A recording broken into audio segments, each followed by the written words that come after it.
Darrell Moultrie. Hello. Thank you so much for accepting my invitation to this podcast, Spacemakers. And you are zooming in from New York, yes? From New York, Harlem, USA. You were born and raised in Harlem, yeah? I was born and raised here. Yeah. The And legacy. still, it's weird because I was just in a coffee shop just now. Now we have coffee shops and all. Right, now. So I was in the coffee shop just looking. The coffee shop has a view to the building I was raised in. Oh. So it's crazy. I was just sitting there looking at it, just daydreaming out. I love it. I love it. You know what I'd love to know, I mean, throughout this entire conversation, but did you go to LaGuardia Performing Arts? I did.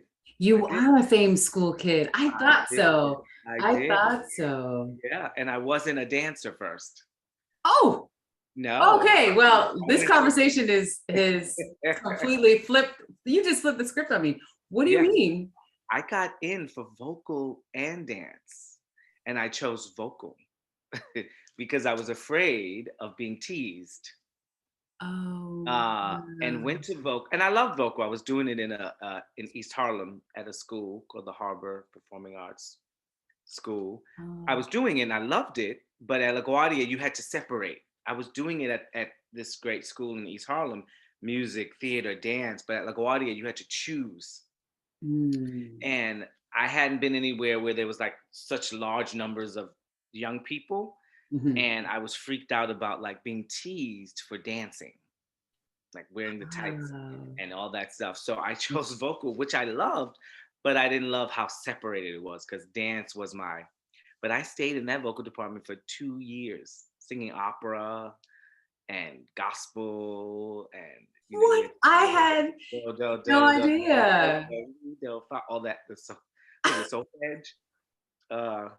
And then in my junior year, I went up to the dance department, Miss Mathesius, who she's still there now. And I said, please, she knew me because they had a junior high school program that I went to before. And I was like, basically, get me out of that. And she was like, no problem. She didn't even blink. And she started working her magic, and I ended up moving. Oh, so she's your first spacemaker. yeah, she's like one of them. Yeah. Ones. Yeah. What are some of the other ones at LaGuardia that really shepherded in your love for dance? Like LaGuardia, she was definitely one of the big space makers for me, Miss Mathesius. She just made it possible for you to do what you wanted, especially if she knew you were dedicated. You could go to her, and I was going to her like well after I graduated, like because she had a connection with Capizio. You can get some shoes. Yes, ma'am. I did Billy Elliot on Broadway, I think, because I wasn't working before that. I went to her and got like a letter. She would send you to Capizio, and like I got some tap shoes, I think, for the audition or for the rehearsal period.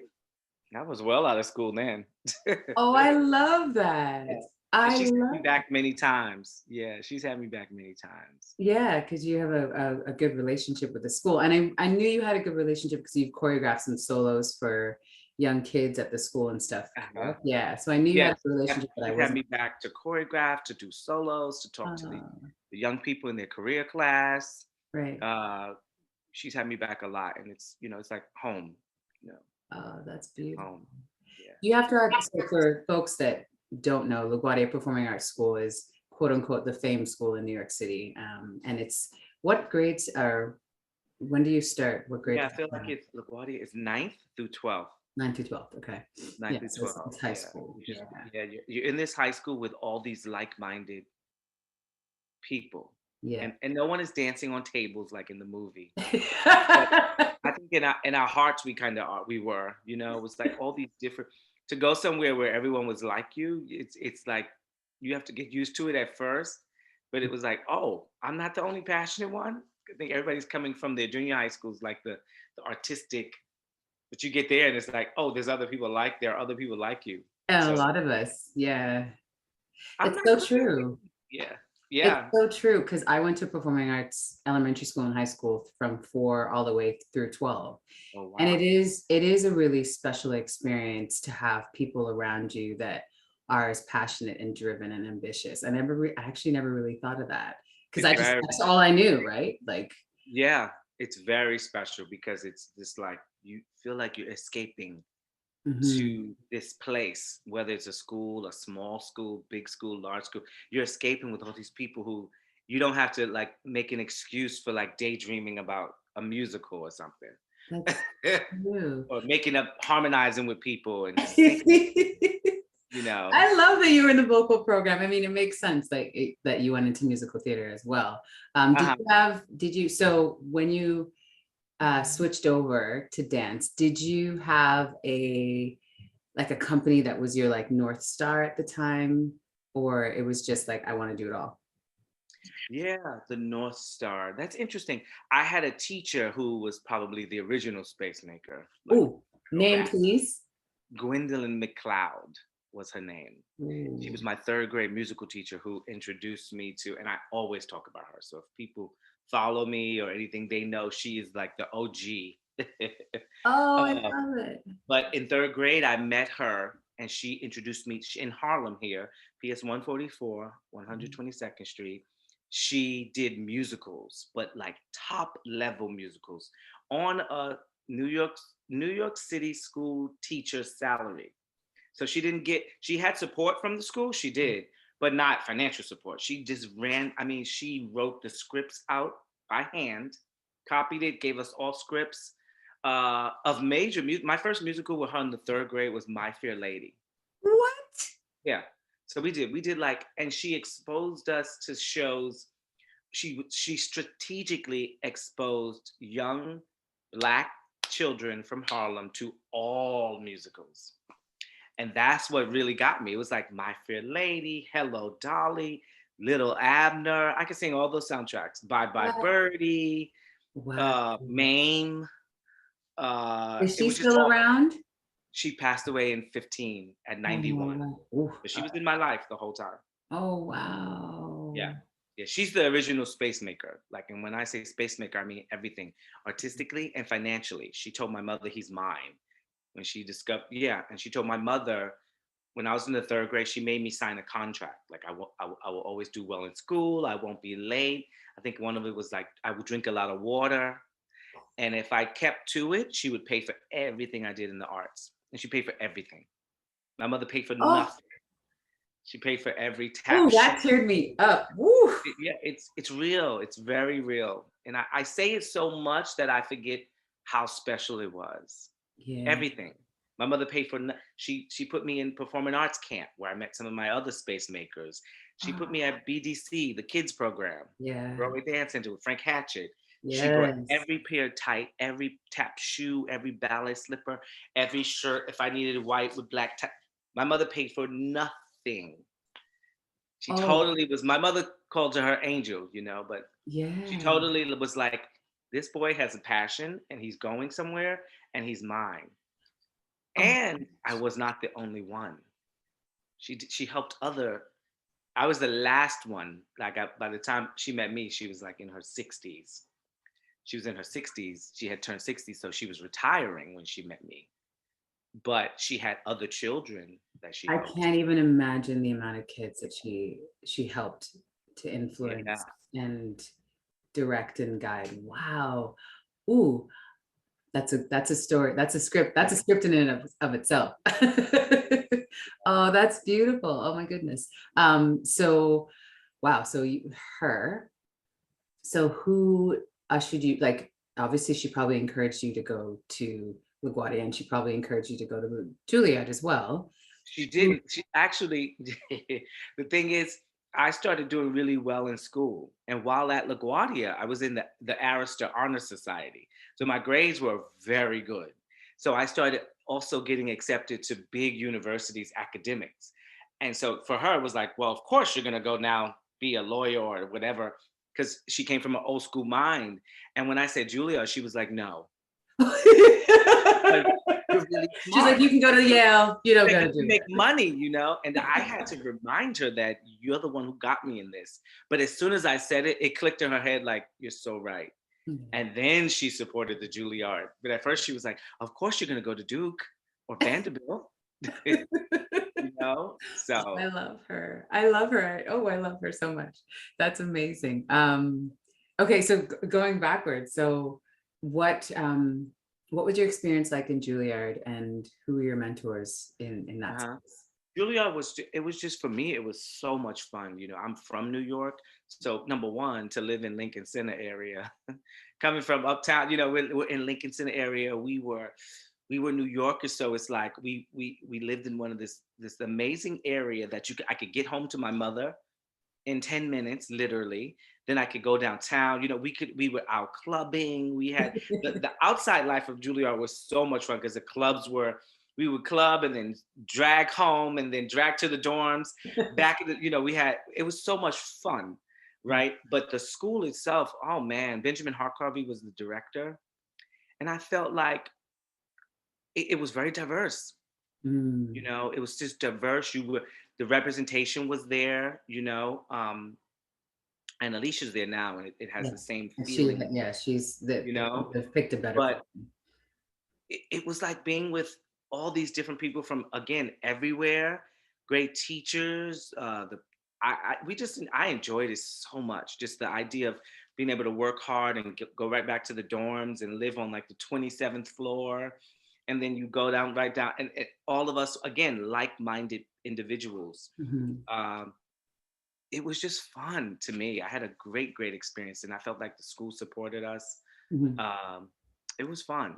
Was there It was hard anyone work. in, yeah, I know it's a hard program too, in terms of like discipline, and was there anyone in the Juilliard school that helped you find your choreographic voice, or did that happen afterwards? No, Benjamin Harkarvey. I think people were helping me along the way. So in Mhm. at LaGuardia, at the Harbor, but at Juilliard, it was Benjamin Harkarvey, who, you know, he's one of the original founders of NDT too. But he has since passed. But Mhm. he had this thing at Juilliard. If he believed you had a choreographic bone in you, he pushed it. And he Oh, pushed out a lot of choreographers, you know, that he supported.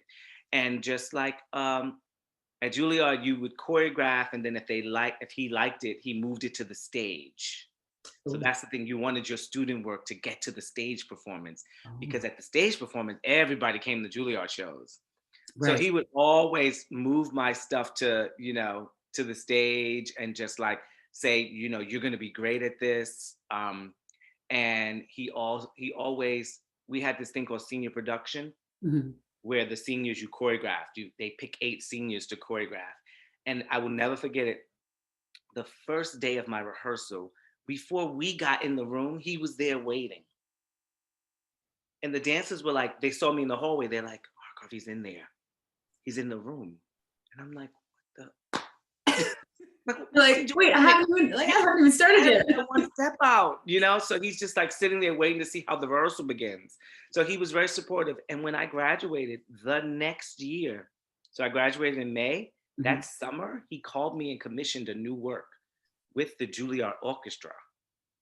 So the Wow. next year, like not even, 6 months six down months the road. later, I was back in rehearsal at the school, resetting the piece that I had choreographed. So And that huge support. instills like a confidence in someone when people are like ushering you in and championing your work. Like there's nothing like it. Like, Nothing like it. And the February concert was the big concert at Juilliard. And mhm. he had commissioned me for that concert on a program with like Egal Perry and Paul Taylor. So it's that idea of like courage and risk, and blending what he considered the traditional and the older, more established choreographers with just a new voice, Mhm. with the Juilliard Orchestra. And again, I wasn't the only one he did that for.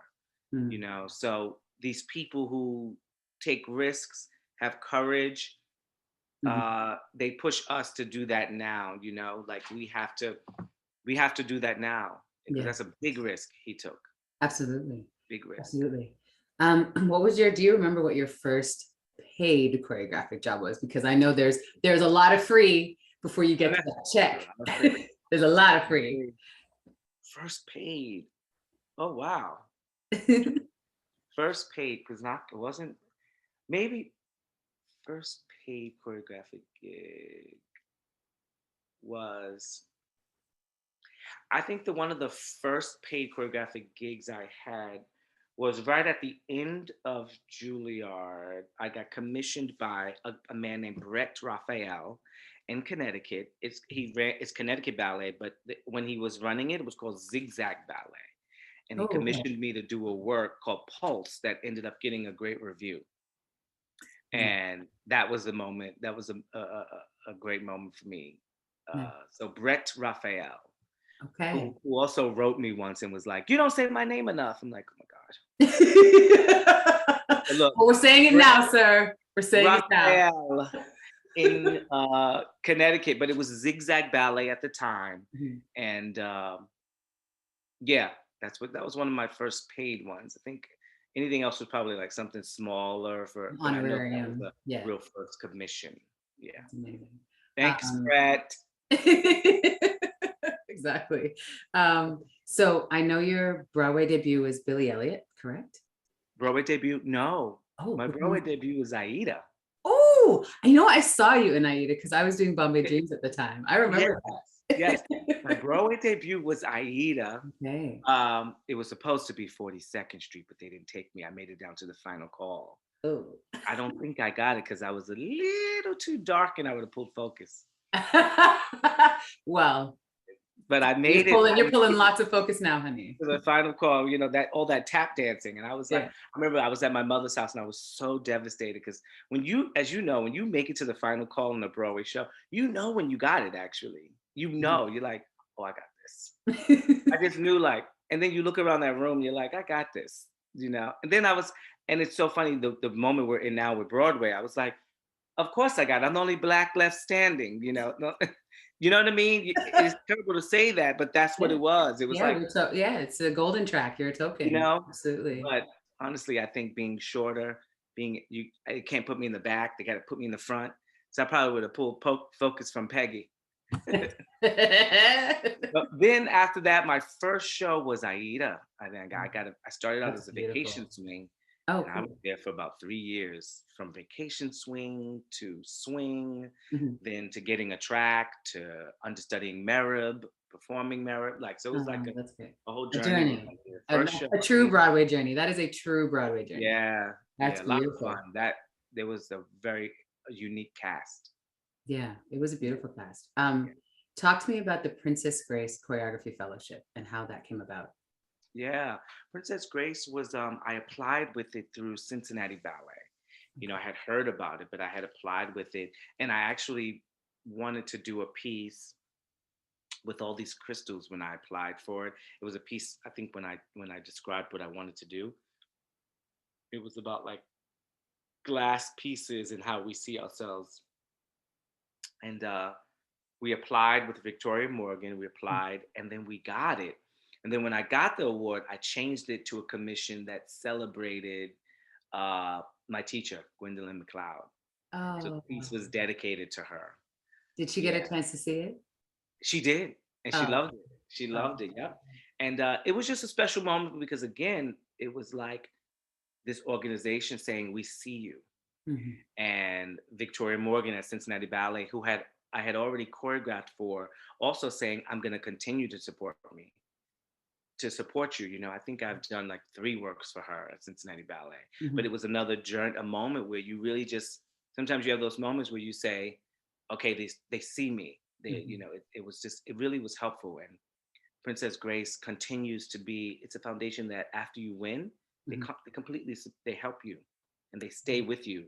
Oh, that's beautiful. Beneath you and they have sometimes special projects and they have ways to support you as you continue to go. That's great. I had no idea. So your work, and I say reminds or I'm a lover of Ulysses Dove, which I'm sure you are. And your work often reminds me of his work. And so I wanted to talk a little bit about what's it like to choreograph, especially as a Black choreographer in ballet companies. That's a very specific genre, and we don't have a lot of Black choreographers in general in that space. So I'm curious what your experience has been like and who helped shape that journey. Obviously Cincinnati Ballet, but I'm sure there are others. hmm Yeah, and that's such a, it's a great question. It's been a beautiful journey, and I feel like I always like to mention, I call them the courageous ones, the risk takers, who I didn't feel like they were looking at my skin. They were like, you have a gift, but it's the ones who started in the beginning, like the Raphaels, like the uh, Gerard Charles at Columbus Ballet, Victoria Morgan, Jean-Pierre Bonifour at it's now Charlotte Ballet, but it used to be North Carolina Dance Theater.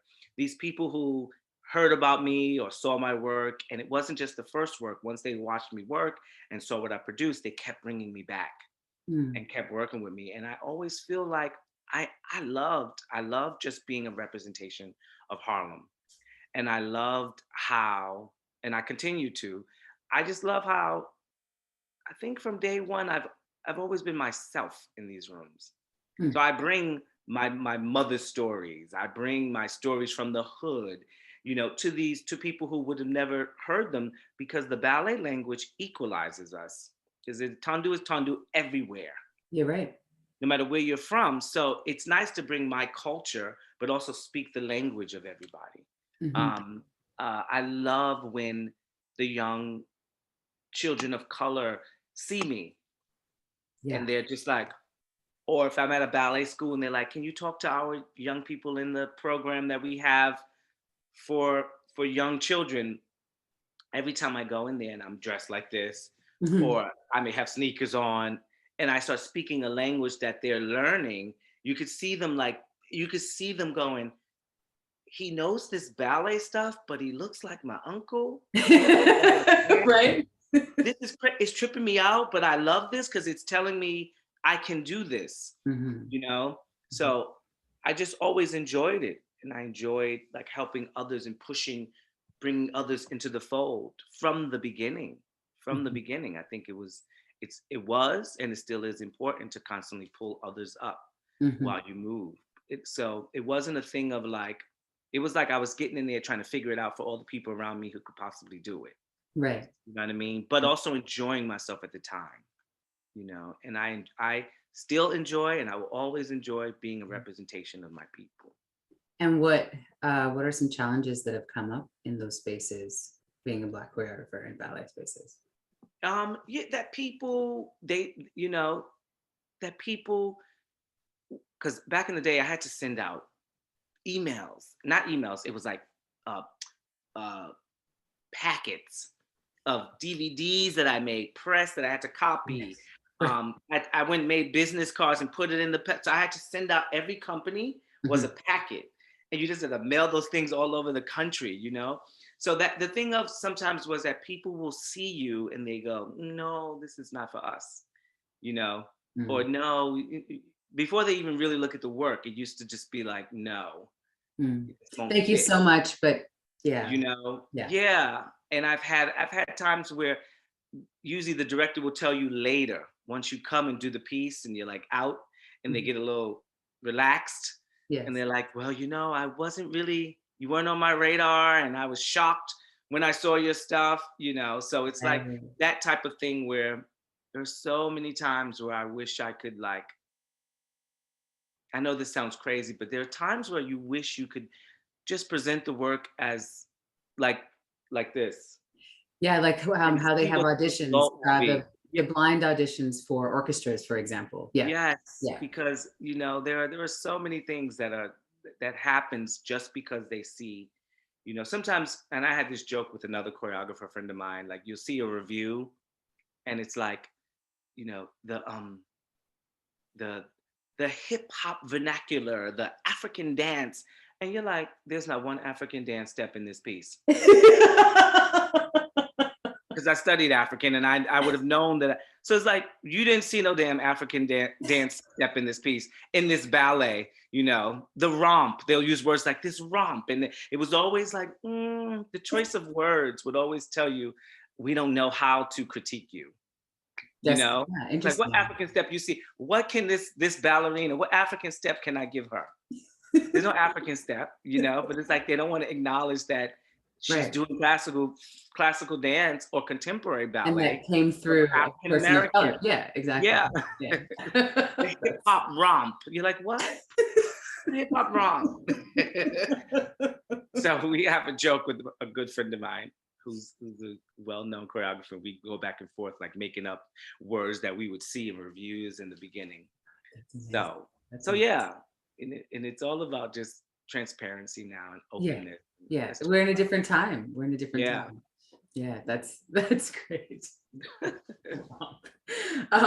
So I was very curious about so you do all the genres. Like sometimes a choreographer picks, Balanchine did ballet, right? Like there are choreographers who pick their genre and they're masters of their craft. You've mastered so many different spaces. And so I'm so curious about your process and your relationship with space and time. I know that goes off into another direction, but because you've worked in different genres, whether it's ballet, whether it's contemporary, whether it's, commercial work, talk to me a little bit about your process, because I'd love people to hear a bit more about it. Yeah, I think for me, the process is, how are you dealing with the vessels that are in front of you and their history of training, right? Ooh. So it starts with my training. So it starts with a teacher. It starts with the city of New York. Mhm. To be born in New York City on the island of Manhattan, it doesn't matter what borough, but to be on the island of Manhattan where I lived on 110th Street. Lincoln Center was 66th Street.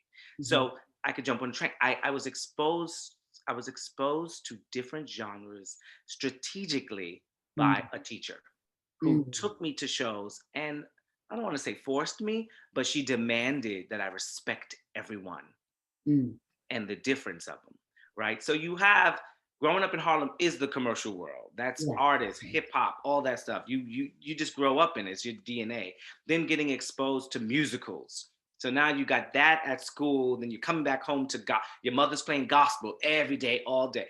She loved all types of music, but you heard gospel in the house, church.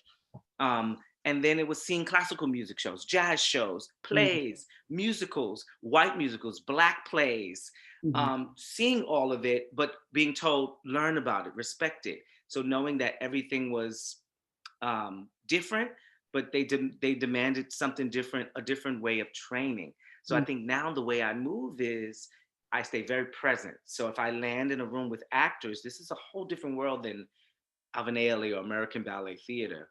Right. So it's now like, what did it take for them to train, and how can I get them to move better?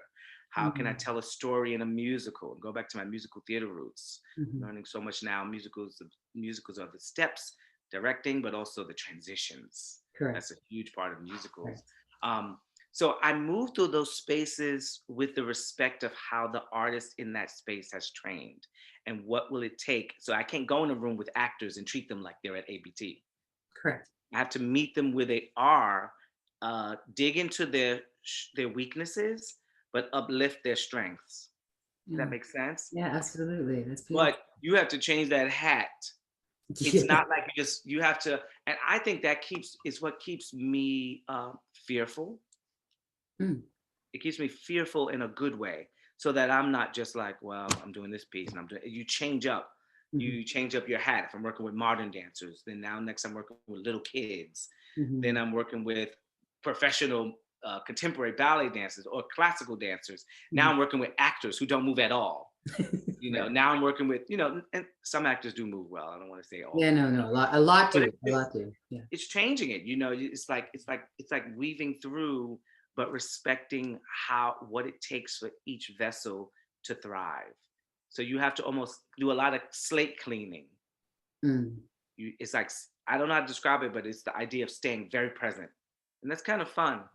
That's great. You end up forgetting what you did in a weird way. Right. Oh, that's awesome.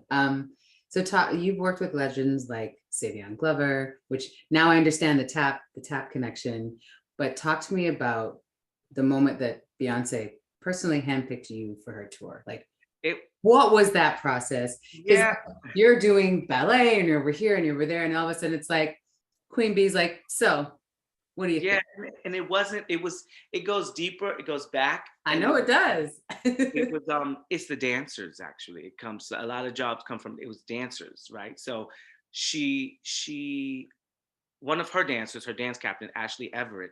Yes. I met Ashley, Ashley is like, she got into Juilliard, but she went on tour with Beyonce Yeah, at like that story is beautiful. Yeah. 17, you Didn't she know? choreograph her solo? I choreographed a solo for her. Mhm. So I met her at the Juilliard summer program, and I was like, okay, I love you. And what I loved about Ashley was that she was this stunning dancer, very talented, but she was very humble, and she Mhm. was so sweet, and still is. Mhm. But so we had a connection where I worked with her on some like a spec commercial. Then I choreographed a solo for her. She Yes. ended up auditioning for Julia. She got in, but Mhm. she ended up going on tour with Beyonce. So she went on tour with Beyonce, and you keep in touch and everything, but you kept going. Then it was just like a day. I was on the couch with the flu one day. Speaking of, it was in December, and she called me up and was like, "What are you doing right now?" I'm like, I'm on the couch. Not And she feeling said, that great, actually. we're working on the Super Bowl. So the creative director at the time, Frank Gatson, wanted some new choreography. She said, are you free?" I was like, "I'm free." So You're like like, even if I wasn't free, I would yeah, find a way to be free. yeah, jump in the cab. Next, I'm on the highway going down to the Ailey School where they were rehearsing. I meet Frank, just get some ideas. We talk through stuff, and then uh, I put up together something for Halo for the Super Bowl, but it ended up getting cut before the Super Bowl.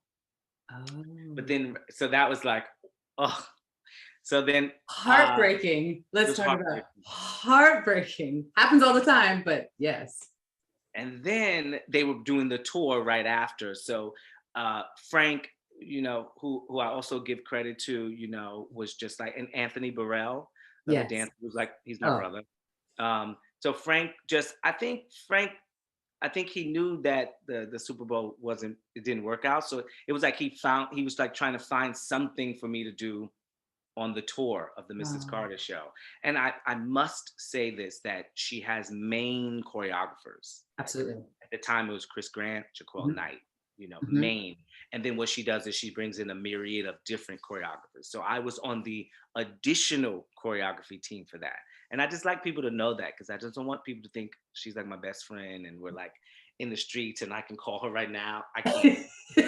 So it's additional choreography, and I'm Yeah. grateful to Ashley and Anthony and Frank Gatson, Yeah. who helped me Made do that. space for you. They Yeah, absolutely made made space for space for me. And I think Frank saw too, like, okay, I like this guy. you. You're Mhm. working, you're moving, because you have to give her different ideas. So it's like you're scrambling to get on the team, and you have to use your own dancers. So shout out to all the dancers who I had to call at the last minute, like, hurry up, we got to do this, we got to video it right now.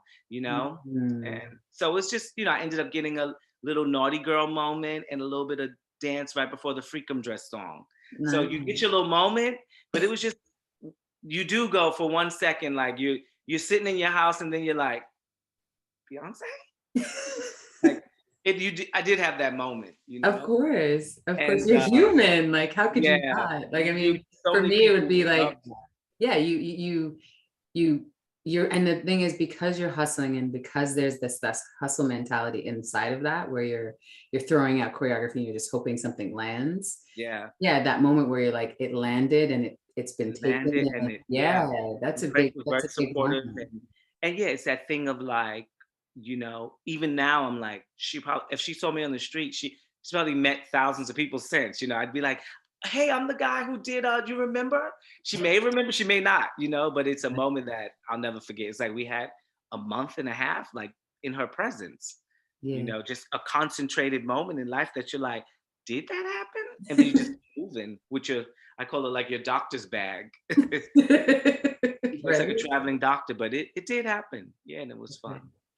Can we talk a little bit about another space maker? Because I believe Danny G Hmm. commissioned you to like, or encourage you to do your own work, Yeah, company. So let's talk about Danny, at because I summer have a stage, profound love for her.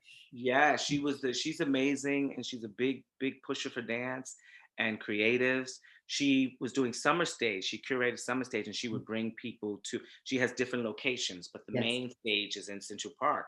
And she was like, "I want to put you in Central Park," and I was like, "I don't have a company," And she's like, "Well, start one," I basically. love it. So Yes. I was Shout like, out to "Well, Danny G. yeah, Yes, yeah, ma'am. yeah." So I was like, I started it was called Dance Grand Moultrie. Mhm. And she presented me at first. I did a smaller show, and I had different dancers in that show out in Brooklyn. Mhm. And then later that summer, we did the main stage on. We shared the program with Carol Armitage, and it was just fun. And it's that again making space for people to be seen, making space where we say they deserve to be on this platform to be seen. Mhm. And it was funny because you talk about making space. Even in that moment, there was a company called the August Wilson Center Dance Ensemble who had a piece of mine, but I wanted them to be seen in New York.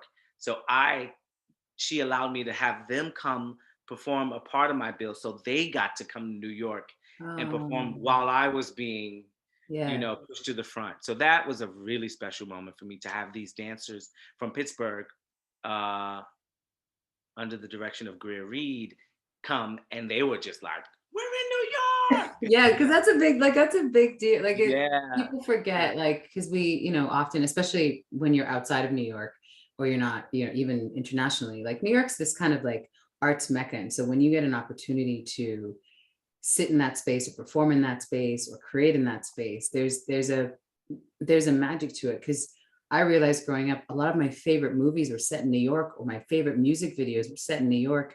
And it didn't even register, but it's like it's constantly being like subliminally um, showcased to you all the time in a lot of ways. yeah. And so that moment is always, even if it's not on Broadway, or it's in a smaller theater, or if it's outdoors in a legendary park or at a legendary club, it's a thing, and it's really special. It's a really special It's moment. true. It's true. And you don't take it for granted. You do sometimes, so many people are coming here to conquer their dreams. But Mhm. when you live here, you're here, so you already know the grind. But you do have moments where you go, okay, we're doing it in New York. And you're kind of looking around like everybody's coming here to win, but you're like, I was born here, you know? Yeah, So right. sometimes you just gotta take in the reality that it's like the other day I walked out of rehearsal, um, and I did. You walk out and you just see those buildings, and sometimes you do have to take it in. Like, okay, we're here. We're still grinding on these streets, but Yeah, we don't know any other way. no. We've been on the concrete jungle since birth, so you just do it, sitting on the bench, walking Yeah, up the stairs, going to rehearsal, running to auditions, you know. yeah. There's a it's kind of undescribable unless you've actually been in the race there, but there's this pulse in that city that I've never felt in any other city that I've lived or experienced. Yeah, It's there's this motivation, there's this like undercurrent of motivation that is seeped into the concrete there that I often can't describe.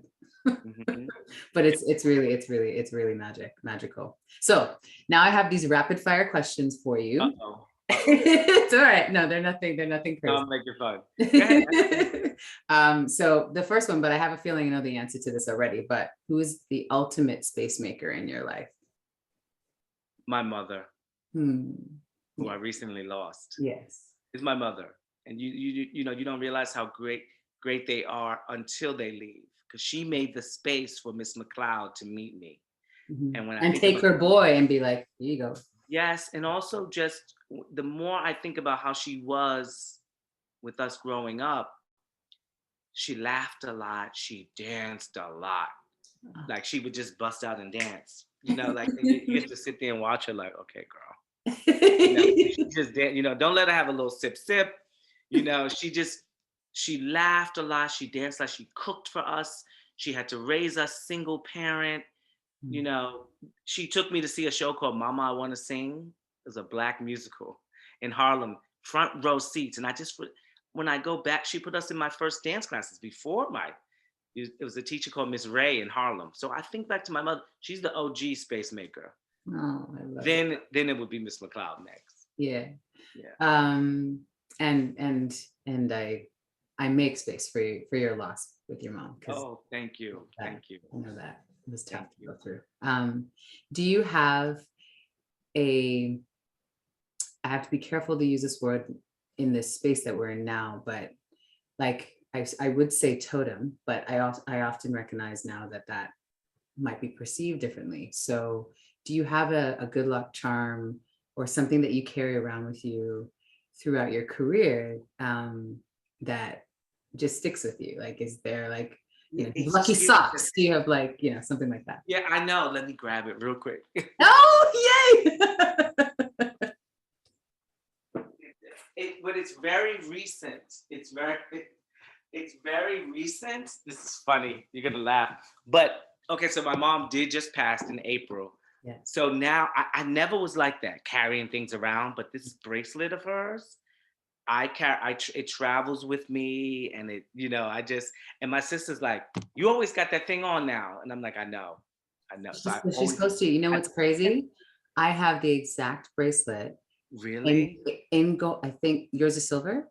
it's Yeah. silver. Yeah. So my grandmother, my father's mother, has the exact same bracelet in Wow. gold that I also carry with me. Yeah, and there's something about it. It's like you feel it's like There's energy in it. and these things. And then this, because as a kid, my mother called me Papa Smurf. Because I think, well, she said, you always had an old soul. Like she always was like, you always seemed older than you were. So she called me Papa Smurf. So sometimes I'll take him on like a trip in the bag. Yeah. Not always though. And I have to, even with the bracelet, Mhm. you have to also make sure you don't get obsessive about it. Yeah, absolutely. You have to, so sometimes I leave the bracelet just to say, I could do this, mom. So it's not like, you know, mommy, I need you everywhere. It's like, I take it a lot, but then sometimes you have to go, okay. Yeah. Because they want you to live, you know, so it's a balance, but those are the two things right now that, I love but it. I never was like that before that because I don't want to get stuck on things. Mhm. You know, you're on your way to the airport and you don't have the bracelet. You're like, You oh can't my go. God, what's gonna, you know, that. No, you So still go on the plane, still get on. yeah. So it is something that I have a lot, Mhm. but these are the things here. Yeah. Do you have a significant fork in the road where you thought you wanted to quit? And it was like quit or keep chugging on? No, I don't think never. Oh, There's never been a time I've wanted to quit. There's been times I've been really depressed. I got fired from The Color Purple. That was a low moment for me. I got fired, and at the time I was worshiping Oprah. Like I loved Oprah. I still love her, right? Yeah. But like I got fired, and then she came on board. And you were like, what? Like, I think the cast was like in rehearsal, and she walked through the doors and like surprised them. I was like, can I curse? No. Yeah, of course you can. That was like, fuck my life. You know what I mean? Yeah. And my friends, I'm an open book about life and the ups and the downs. Mhm. You know, shout out to my friends who have supported me like no other.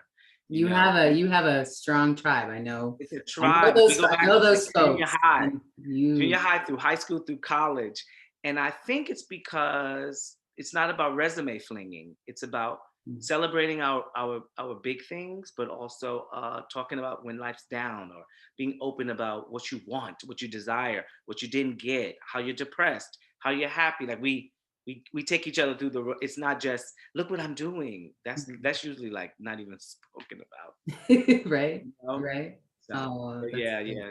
There's not. I never wanted to quit. I just wanted to. There were times where I was very down, just about like if you didn't get something, or if you got fired or let go. But I never was like, I'm out of here. I want to quit. Right. Yeah. Oh, that's beautiful. Do you have I could like to call them tough love mentors, like a Simon Cowell or Gordon Ramsay or Anna Winter in your life? I have one of my dear teachers, Nina Cliver Lawson. She's not tough love, but she's almost like pure soft love, but she's very clear. Mm. So she assesses what you tell her, and then it's like, this is what I hear, and this is what you probably need to do, and this is how you should do it. You know. Yeah, So yeah, she's that person for me. nice. Yeah. And my last question, Darrell, this has been such a pleasure catching up with you, but who are you making space for in your life now? Oh, it's many. So it's I think for me, and I think my friends will tell you, is that from the first day I got any commissions or anything, I was always strategically making space for people who I believed in, my friends who wanted to do things, bringing them on board, but not just bringing them on board. Any friend that I bring on board for any project now to this day, I tell them. And Mm. it's not something that I hope they feel, it's something I say out of my mouth.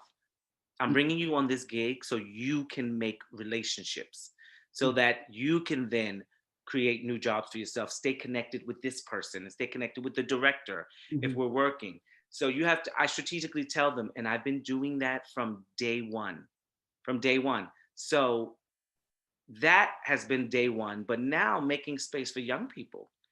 You have to teach them. I mentor so many. I I'm know. always on the phone. Yeah. Um, I put young people in dance classes. I check my niece, my cousins.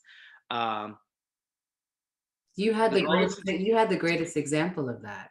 So how could you be anything else but that? And it's so funny. That's what she said. Yeah, someone had told her, "Oh, he was so great with the kids," and he was. And she looked at her and was like, "That's what he's supposed to do," you know.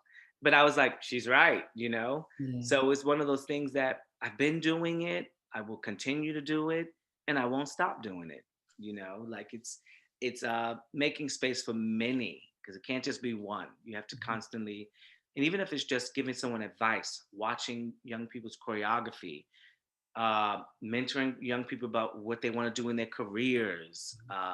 So the phone is constantly ringing, and sometimes it's strangers, like, you know, Get they'll sliding in your DMs being they'll like, DM, so yeah, can can you you look at like, this? I'm like, okay, I'll look, yeah. when I get a second. So it's something that I believe if you're not doing that, you're actually taking up space and stealing space in the world. It's a Ooh. little selfish if you're not giving it back. You have to give it back. It's cyclic. It's all cyclic. So, stop sucking up space and wanting to suck up space. You have to share the space and make space. And there's room for all of us. And There that's is so wonderful. much room. I was just telling a young choreographer, she said she wants to choreograph. I'm like, get in the ring. There's room for you. There's room and there's a place for you. You deserve to be there, but get in the ring. There's so much space, you know. You can't have every job. Nobody can have every job, and you shouldn't want every job. It's space. So you don't have to be threatened by anyone, you know. You don't have to be threatened. You got to find, but you do. I am picky about the talent, Yeah, It's of just not course. like everybody can do this and everybody. It's like it's not real, Yeah. You Yeah, really that's want not to realistic. make Absolutely. sure you can push people who can have a real strong say, you know. Darrell, thank you so much. This has Thank been an you. absolute pleasure. Your journey is continually inspiring for me. Yeah, and So I really appreciate you just reaching out to me, and just it's good to see you because it's been years. it's been years. It's been years, but it's just, we go back to our early connection. Yeah, exactly. Right? Exactly. So just thank you. Thank Thank you. you. Appreciate it.